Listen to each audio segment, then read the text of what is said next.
یہ کہنا کہ صاحب باوجود نماز پڑھنے کے مشکل نہیں، یہ تو ظاہر کرتا ہے کہ نماز اس لیے ہم پڑھتے ہیں کہ ہمیں گارنٹی حاصل ہو جائے کہ ہم پہ کوئی مشکل نہیں آئے گی، کوئی مصیبت نہیں آئے گی. ایسا نہیں ہے. یہ یاد رکھیے کہ نیک بندوں پر جو مشکلیں اور جو مصیبتیں آتی ہیں وہ مجھ جیسے گناہگار سے 1000 گنا زیادہ ہیں.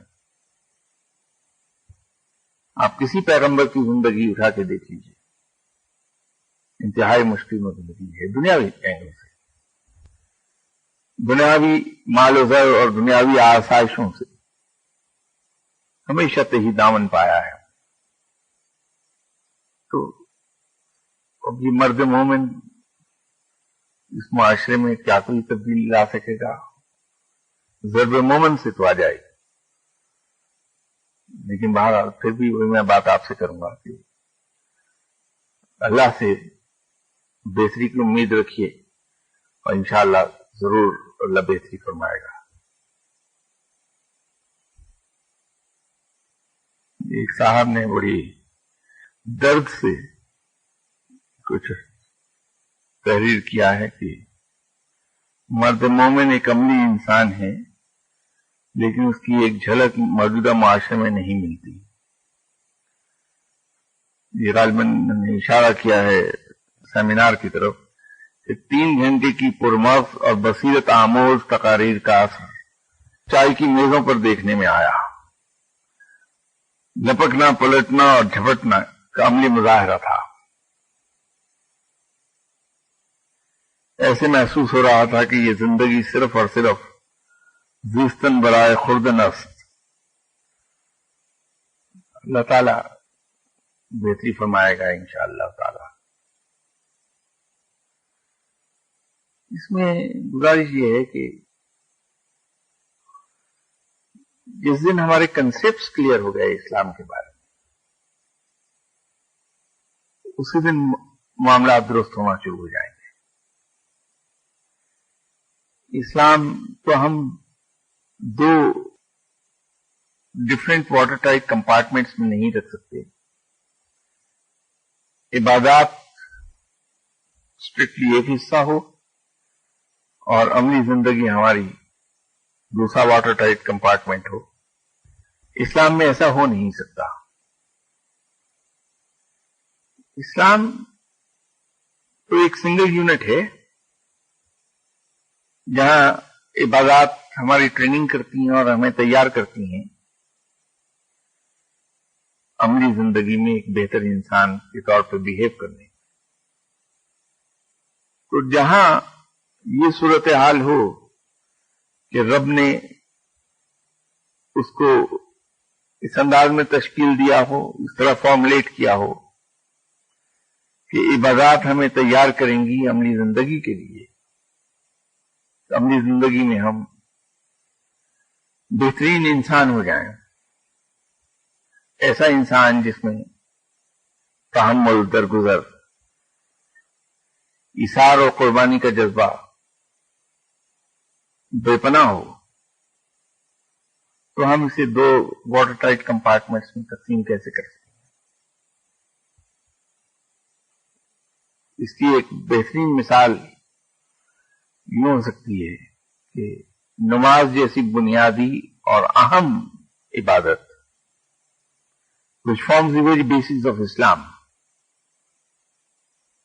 اس کے بارے میں یہ فرمایا کہ اگر تمہاری نماز تمہیں برائیوں سے روک دے تو نماز ہے.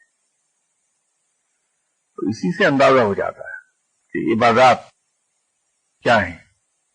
یہ ذکر اذکار اور یہ وظیفے جیسے میں نے ابھی عرض کیا تھا کہ ہم بدقسمتی سے اسے دنیاوی حصول کا ذریعہ بنا بیٹھے.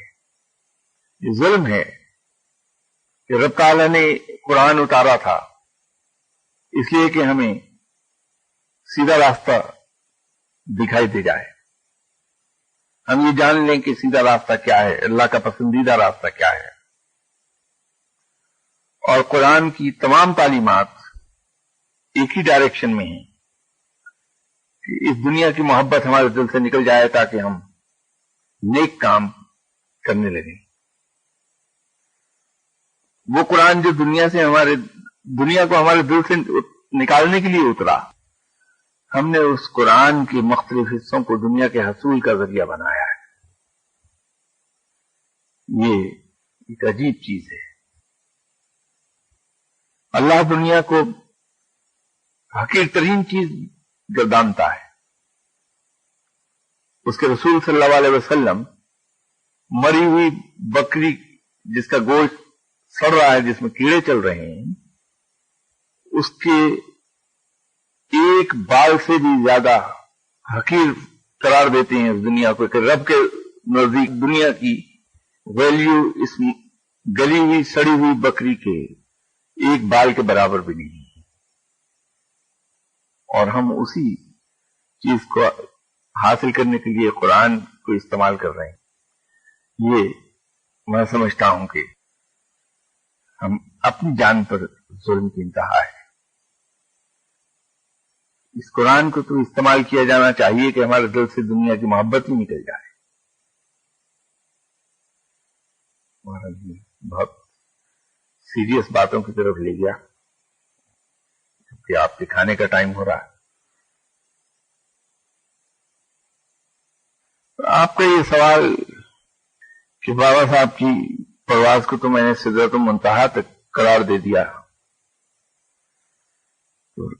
لال شہباز قلندر صاحب کے بارے میں آپ نے کوٹ کیا کسی شاعر کے ایک شعر کے، شہباز کرے پرواز کہ جانے راز دلاں دے. یہ کون سی پرواز؟ پہلی تو گزارش میں آپ سے یہ کر دوں کہ بابا صاحب کی پرواز سدرۃ المنتہا تک جو میں نے عرض کی وہ میرا کہنا نہیں ہے. یہ جناب خواجہ غریب نواز صاحب نے حضرت بختیار کاکی رحمۃ اللہ علیہ صاحب سے فرمایا تھا کہ تمہارے اس مرید کی پرواز سدرۃ المنتہا تک ہے. ورنہ میں اس قابل کہاں کہ میں کسی بزرگ کی پرواز کے بارے میں عرض کر سکوں کہ ان کی پرواز کہاں تک ہے. ایک بہت بڑے سرجن کی پروفیشنل سکل کہ وہ کیسا سرجن ہے، اس کے بارے میں صرف اتنی بات کہنے کے لیے کہ بہت زبردست سرجن ہے. خود انسان کا کم سے کم MBBS ڈاکٹر ہونا تو ضروری ہے. تو جو کبھی کمپاؤنڈر نہیں رہا وہ آدمی کیسے کہہ سکتا ہے کہ فلاں آدمی بہت اچھا سرجن ہے؟ اس لیے کہ اسے ادراک ہی نہیں کہ سرجری ہوتی کیا ہے. تو اچھے اور برے کا فیصلہ تو بعد میں کرے گا. تو حضور میں تو وہ آدمی ہوں جو کبھی کمپاؤنڈر بھی نہیں رہا کسی ڈاکٹر کا، تو میں کیسے یہ کہہ سکتا ہوں؟ میں تو بہت سربنگ آدمی ہوں، بہت حقیر انسان ہوں. میں کیسے کہہ سکتا ہوں کہ بابا صاحب کی پرواز سدرۃ المنتہا تک تھی؟ یہ تو جناب خواجہ غریب نواز صاحب نے فرمایا تھا. اور یہ میرا ایمان ہے کہ خواجہ صاحب نے اگر فرمایا ہے تو غلط نہیں ہو سکتا، سچ ہے. بابا صاحب کی پرواز سدرۃ المنتہا تک یقیناً ہے.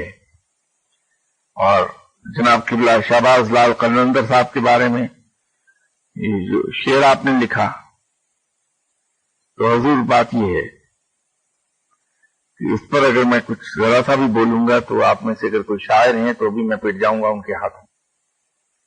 یہ تو شاعر کی تخیل کی پرواز ہے، ورنہ دلوں کے راز تو صرف رب جانتا ہے.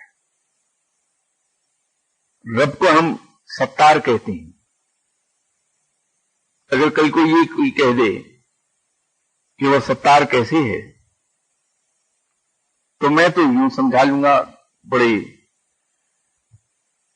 اٹکل پچو طریقے پر کہ جب انسان کے پاس تعلیم اور علم کم ہوتا ہے تو ایسے ہی سہارے ڈھونڈتا ہے جس طرح میں ایکسپلین کرتا ہوں آپ کو چیزوں کو.